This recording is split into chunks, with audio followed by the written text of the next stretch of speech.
السلام علیکم ورحمۃ اللہ وبرکاتہ۔ بسم اللہ الرحمن الرحیم۔ امریکی لڑکی امیرہ کے قبول اسلام کی سچی کہانی، آئیے سنتے ہیں اسی کی زبان۔ میں نے ارکناس امریکہ میں ایسے والدین کے گھر جنم لیا جو ارکناس ہی میں پیدا ہوئے تھے۔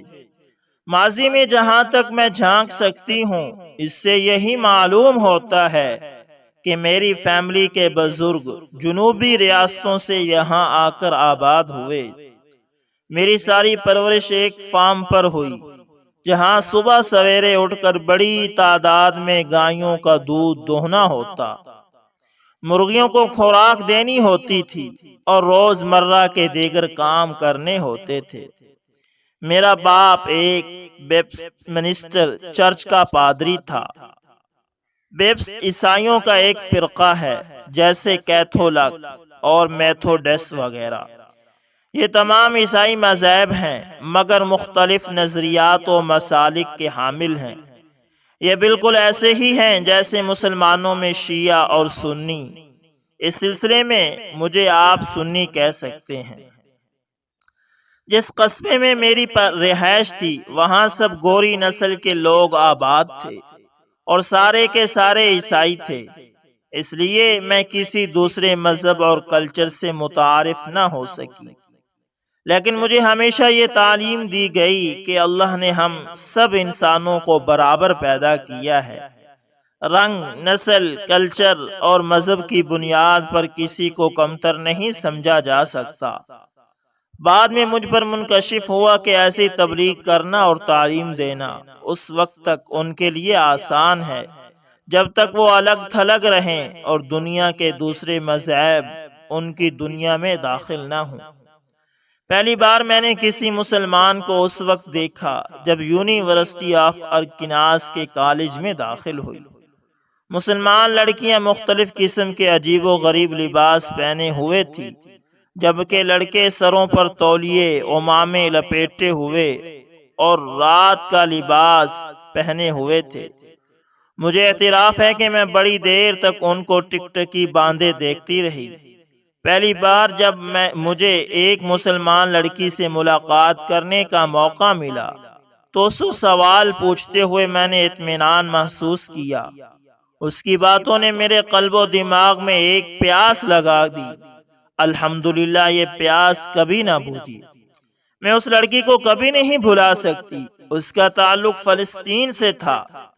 میں اس کے پاس گھنٹوں بیٹھی اس کے ملک اور کلچر کی کہانیاں سنتی رہتی۔ اس کی جس چیز نے مجھے سب سے زیادہ مسحور کیا وہ اس کا مذہب اسلام تھا۔ یہ لڑکی اندر سے انتہائی مطمئن تھی۔ میں نے ایسی مطمئن، پرسکون اور پر اعتماد خاتون اپنی زندگی میں نہیں دیکھی۔ مجھے آج بھی اللہ تعالیٰ اور اس کے انبیاء علیہم السلام کے بارے میں اس کی بتائی ہوئی ہر بات یاد ہے، اگرچہ اس کا آج تک میں نے کسی سے اظہار نہیں کیا۔ میرے ذہن میں اکثر تثلیث کے بارے میں سوال پیدا ہوتے تھے کہ ہم عیسیٰ علیہ السلام کی عبادت کرتے ہیں، براہ راست اللہ تعالیٰ کی عبادت کیوں نہیں کرتے؟ عیسیٰ علیہ السلام کی ذات ہی پر زور کیوں دیا گیا ہے؟ اللہ تعالیٰ کی ذات کو اہمیت کیوں نہیں دی جاتی؟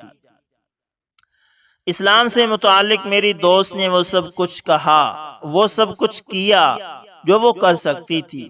اس نے مجھے بتایا کہ اسلام کوئی عام مذہب نہیں، بلکہ انسان کے لیے یہ ایک مکمل ضابطہ حیات ہے۔ میری دوست نے 6 ماہ بعد اپنی گریجویشن مکمل کر لی اور واپس فلسطین چلی گئی۔ فلسطین پہنچنے کے 2 ہفتے بعد ہی اسے اس کے گھر کے باہر قتل کر دیا گیا۔ اس کی موت کی خبر سے مجھے شدید صدمہ ہوا۔ میں نے محسوس کیا جیسے میرے بدن کا ایک حصہ مر گیا ہو۔ جب وہ اپنے گھر واپس جا رہی تھی تو ہم جانتے تھے کہ اس دنیا میں شاید ہی ہم ایک دوسرے سے دوبارہ مل سکیں۔ جاتے وقت اس نے ایک انتہائی اہم بات بڑے یقین سے کہی تھی کہ وہ اگلے جہاں جنت میں مجھ سے ملے گی۔ اس کے بعد مشرق وسطیٰ کے کئی افراد سے میری ملاقات اور دوستی ہوئی۔ میری سہیلی کی موت سے مجھے جو صدمہ پہنچا تھا، اس صدمے کو برداشت کرنے کے لیے انہوں نے میری بڑی مدد کی۔ اس آنے کے بعد عربی زبان سے بھی مجھے محبت ہو گئی۔ یہ بہت ہی خوبصورت زبان ہے۔ میں گھنٹوں قرآن ٹپس سنتی، اگرچہ میں کبھی بھی نہ سمجھ پائی کہ کیا کہا جا رہا ہے۔ آج بھی یہ صورت ہے کہ میں بڑی چاہت سے قرآن کو سنتی ہوں، اگرچہ کچھ سمجھ نہیں پاتی، لیکن قرآن کی تلاوت میرے قلب اور روح کو اپنے اثر میں لے لیتی ہے۔ کالج میں عربی زبان سیکھنے کے لیے میرے پاس بالکل وقت نہیں تھا۔ کالج سے فارغ ہونے کے بعد جب میں اپنی کمیونٹی میں واپس آ گئی تو مسلمانوں سے میرا مزید رابطہ نہ رہا، لیکن میری روح میں اسلام کی جو طلب اور عربی زبان سے جو محبت پیدا ہو چکی تھی، اس نے مجھے کبھی نہ چھوڑا۔ اس کے باعث میرے والدین اور کئی دوستوں کا غصہ بھی بڑھا۔ والدین اور دوستوں کے رویے نے مجھے کنفیوز کر دیا، کیونکہ مجھے تو ہمیشہ یہ تعلیم دی گئی تھی کہ اللہ تعالیٰ کی نظروں میں ہم سب برابر ہیں۔ میں سوچنے لگی کہ اس تصور مساوات میں میرے دوستوں اور فیملی کے لیے شاید کچھ استثناء ہو۔ یہ 1995 کا موسم بہار تھا جب اللہ نے میری زندگی میں ایک فرد کو داخل کیا۔ ایک مسلمان کو کیسا ہونا چاہیے، یہ فرد اس کا ایک خوبصورت نمونہ تھا۔ اس فرد کے باعث ایک بار پھر اسلام میرے ذہن پر چھا گیا۔ میں نے اس سے سوال پوچھنے شروع کر دیے۔ پھر ایک دن پہلی بار مجھے مسجد میں لے جایا گیا۔ یہ ایسی یادیں ہیں جو میرے ذہن پر نقش ہو کر رہ گئیں۔ اس نے اسلام سے متعلق جو بھی دیا میں نے پڑھ ڈالا، ٹپس مسلسل سنے۔ یہ سلسلہ 8 ماہ تک جاری رہا۔ پھر وہ لمحہ آ گیا، یعنی باطل کو چھوڑنے اور حق کو قبول کرنے کا لمحہ۔ 15 فروری 1996 کو میں نے اسلام قبول کیا۔ الحمدللہ۔ اسلام قبول کرنے کے بعد آزمائشوں کا دور شروع ہو گیا۔ سب سے پہلی آزمائش میری منگنی کا ٹوٹنا تھا۔ میرے مسلمان فلسطینی منگیتر کے والدین نہیں چاہتے تھے کہ اس کی شادی کسی امریکی لڑکی سے ہو۔ اگرچہ ہمارے درمیان منگنی کا تعلق اور رشتہ ختم ہو گیا، پھر بھی اس کا احترام اور قدر کرتی ہوں۔ اللہ کا شکر ہے کہ اس نے مجھے ثابت قدم رکھا اور میں انشاءاللہ اسلام کے راستے کو کبھی نہ چھوڑوں گی۔ جب میں نے ایک عرب یعنی غیر ملکی سے منگنی کی تو میرے والدین کو شدید جھٹکا لگا۔ انہوں نے میرے ساتھ بات چیت بند کر دی۔ میری بیشتر امریکی سہیلیاں بھی مجھے چھوڑ گئیں۔ جب میں نے اسلام قبول کیا تو میری فیملی نے مجھے ذہنی امراض کے ہسپتال لے جانا چاہا۔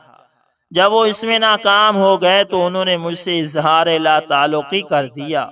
وہ مجھے فون کرواتے کہ انہیں یقین ہے کہ میں دوزخ میں جلوں گی۔ میری اکثر سہیلیاں بھی اپنے فون میں اسی خواہش کا اظہار کرتی، اگرچہ اس سے مجھے شدید دکھ پہنچتا۔ میرے اور میرے گھر والوں میں کئی اختلاف پیدا ہو گئے، تاہم میں پھر بھی ان سے دل کی گہرائیوں سے محبت کرتی ہوں۔ اللہ کا شکر ہے جس نے میرے ایمان کو قوت بخشی اور مضبوط بنا دیا۔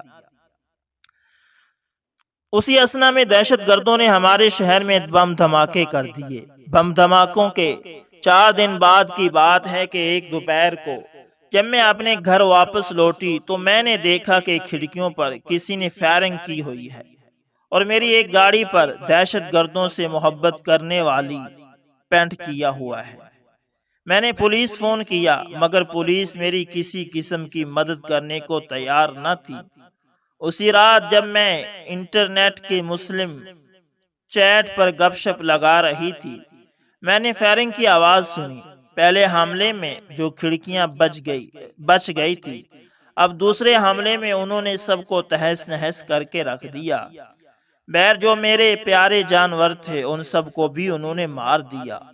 پولیس آئی اور مجھے کہا کہ جب تک حاملہ آوروں کی شناخت نہ ہو اور ان گاڑیوں کے بارے میں معلومات نہیں دی جاتی ہیں جن پر وہ آئے تھے، حاملہ آوروں کا سراغ لگانا ناممکن ہے۔ میں نے ان سے التجا کی کہ وہ میری گاڑیوں کو چیک ہی کر دیں۔ کہ سفر کے لیے ان میں کوئی خطرہ تو نہیں پیدا کر دیا گیا۔ میں ہوٹل جانا چاہتی ہوں اور اس کے لیے محفوظ سفر کی خواہ ہوں۔